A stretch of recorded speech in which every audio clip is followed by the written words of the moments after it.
We receive food in lots of different ways. We purchase food from the Atlanta Food Bank, and there we're part of a federal program called SNAP, which is Supplemental Nutritional Assistance Program. And through that program, we're able to buy food at a much discounted rate. We can get canned goods as cheap as 16 cents a pound. The only caveat with that is that when we purchase that food, we can only use that food for families with children. So if we have a can of SNAP green beans on our shelves, we also need to have a can of green beans that we can give to families without children. Our ratio is about 70% of families with children to 30% of families without children. We also have a shopper that goes around and checks all of the sales at the local stores, and she's able to help us get good deals. So that's where the money donations go to help us purchase food. We also receive food through donations. We have local food drives that help us out. We also receive bread and pastry items from BJ's and 2 local Publix stores, and that helps us give clients food every week.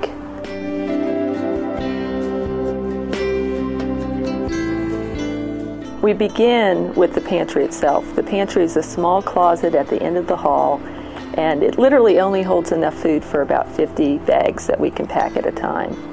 So first we stock the pantry. We have pods outside where we store food, and we move the food from the pods into the pantry. From there we pack the bags. So after the bags are packed, we then move all of the items, which include the baked good items that have come throughout the week, over to our distribution site. And we currently distribute our food underneath the sanctuary in the classrooms. What happened when we realized that the need was growing back in the January, February, it was really cold months, and we were having a lot of that cold driving rain. We had an elderly woman show up holding her oxygen tank, and she just had that wet, dripping, cold rain just dripping off of her nose. And at that point, the volunteers and I looked at ourselves and said, we can't do this anymore. This is not radical hospitality. This is not what we want to say the church is about.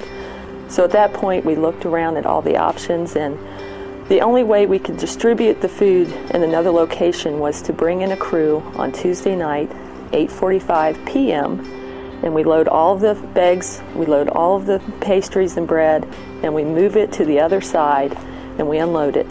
And that's when we are all set up on Wednesday morning to operate in that location. And it's just a much better way to practice radical hospitality.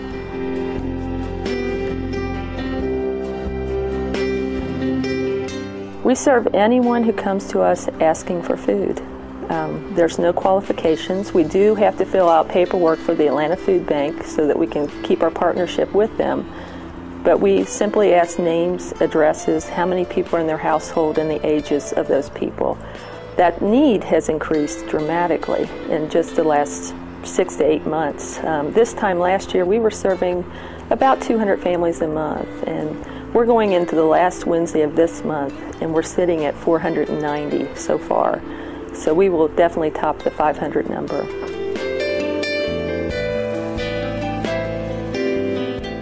Of course, we need money. We need money to purchase the food. We spend about $4,000 a month in food. We need food.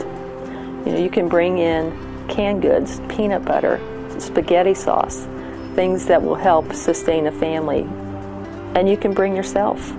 As we've talked throughout this video, what you've heard is that we have people packing bags, we have people stocking shelves, we have people moving food, and we're dealing with about 6.5 tons of food every month. There's something going on every day of the week in the food pantry. How you can help, if you would like to volunteer, there's a spot.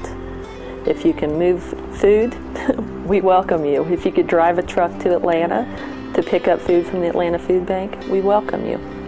If I could dream more, what I would really love is a place off-site where we can house the entire operation, where we aren't stocking the pantry 4 times a week, where we have one place where we can pack bags and do it with more than 2 or 3 people, because 2 or 3 people is all we can fit in that pantry at a time.